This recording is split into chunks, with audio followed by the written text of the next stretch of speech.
18 বাংলায় যারা এই মুহূর্তে চোখ রেখেছেন তাদের জন্য জানাই, আরজি কর মেডিকেলে, কলকাতার আরজি কর মেডিকেলে তরুণী চিকিৎসকের রহস্য মৃত্যু। তার দেহ মিলল ওই মেডিকেলে হাসপাতালে, আরজি কর হাসপাতালে চেস্ট মেডিসিন ডিপার্টমেন্টের সেমিনার হলে।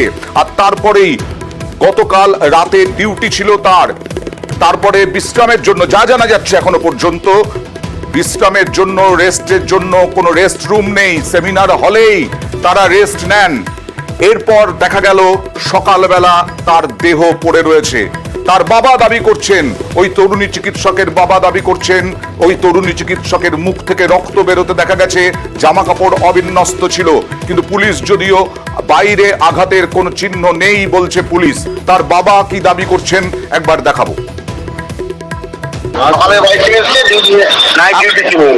আপনারা কখন জানতে পারলেন? সকাল 10:53 এখান থেকে ফোন করা হয়েছে অসুস্থ আছে। তারপরে আমরা বেরিয়ে আসছি, তখন আমরা বারবার ফোনে চাপতে বলে করেছি।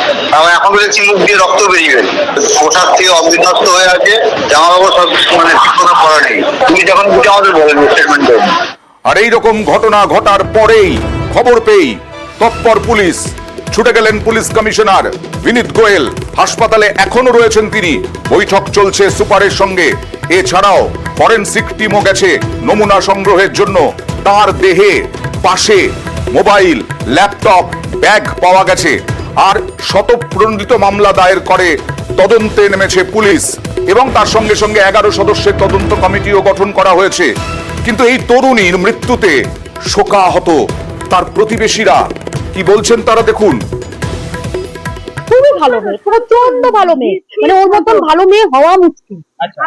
প্রচুর ধীর স্থির, কোনো বেশি চিৎকার নেই, চেঁচামেচি নেই। শুনেছিলাম যে সুইসাইড করেছে, এটা শুনেছিলাম। কষ্ট তো অবশ্যই লাগছে, এত ছোট থেকে দেখছি জানি। সকালবেলায় কোন ওর বাবা মা কাঁদতে কাঁদতে যাচ্ছে, বলছে আমার মেয়ে আর নেই, আমার মেয়ে সুইসাইড করেছে। এইটুকু খবর শুধু শুনেছি, আর কিছু নয়, একদমই নয়। এরকম একটা ঘটনা পাড়ায় একটা মেয়ে, ভালো মেয়ে, সে নেই, এটা মানতেই খারাপ লাগে। আর এই ঘটনার গুরুত্ব বুঝে দ্রুত 11 সদস্যের তদন্ত কমিটি গঠন করলো আরজি কর হাসপাতাল। এবং শুধু তাই নয়, আজকে সন্ধ্যের মধ্যে তদন্ত কমিটিকে প্রাথমিক তদন্ত রিপোর্ট জানাতে হবে রাজ্য স্বাস্থ্য দফতরে। এমএসভিপি কি বললেন দেখুন। ম্যাজিস্ট্রেট এনকোয়ারি হবে এই কেসের, হ্যাঁ, আর এটা পোস্টমর্টমটাও নিউট্রাল জায়গায় হবে, আন্ডার ভিডিওগ্রাফি। আর একটা মেম্বার, 3 মেম্বারের ও কমিটি হবে, ওরাই পোস্টমর্টম করবে। ঠিক আছে, এটা একদম নিউট্রাল ইনভেস্টিগেশন হবে। And we also want whatever the truth is, it should come out. আমরা যখন আমরা জানতে পেরেছি, we have gone there, police has already was there, and our forensic team was also there, and now investigation is going on. Very unfortunate incident. Only night duty this. Right. Very unfortunate incident বলছেন MSVP. কিন্তু গত 3 মাসের যে কথা বলা হচ্ছে, আমাদের প্রতিনিধিরা বলছেন ঘটনা, তাতে আনফরচুনেট ইনসিডেন্ট যে কোনো সময়ই তো ঘটতে পারত। অভিজিৎ,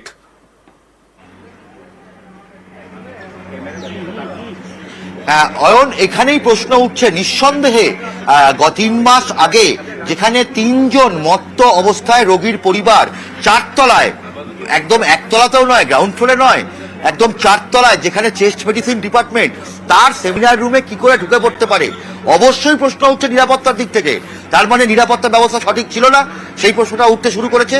এবং যে কারণে আজকে এই মুহূর্তে কিছুক্ষণ আগে আমাদের কাছে যেটা খবর এসেছে, আরজি কর মেডিকেল কলেজ হাসপাতালে জরুরি বিভাগ ছাড়া, অর্থাৎ এমার্জেন্সি ছাড়া, প্রায় সমস্ত ডিপার্টমেন্টের ইনডোর পরিষেবা এই মুহূর্তে কোনো পিজিটি এবং পোস্ট গ্রাজুয়েট ট্রেনি এবং 2nd ইয়ার 3rd ইয়ারের ছাত্রছাত্রীরা কেউ কাজ করছে না। বেশিরভাগেরই বক্তব্য যে নিরাপত্তাহীনতা, দিনের পর দিন ধরে তাদেরকে হেকেল হতে হয়। আচ্ছা অভিজিৎ, একটা বিষয়, এই যে প্রতিবেশীদের বক্তব্য বোধহয় তুমি শুনতে পেয়েছো, তারা আত্মহত্যার তত্ত্ব একটা বলছেন। আত্মহত্যা কিভাবে হবে ওই সেমিনার হলে, এই আত্মহত্যার দিকটাও খতিয়ে দেখা হচ্ছে কিনা?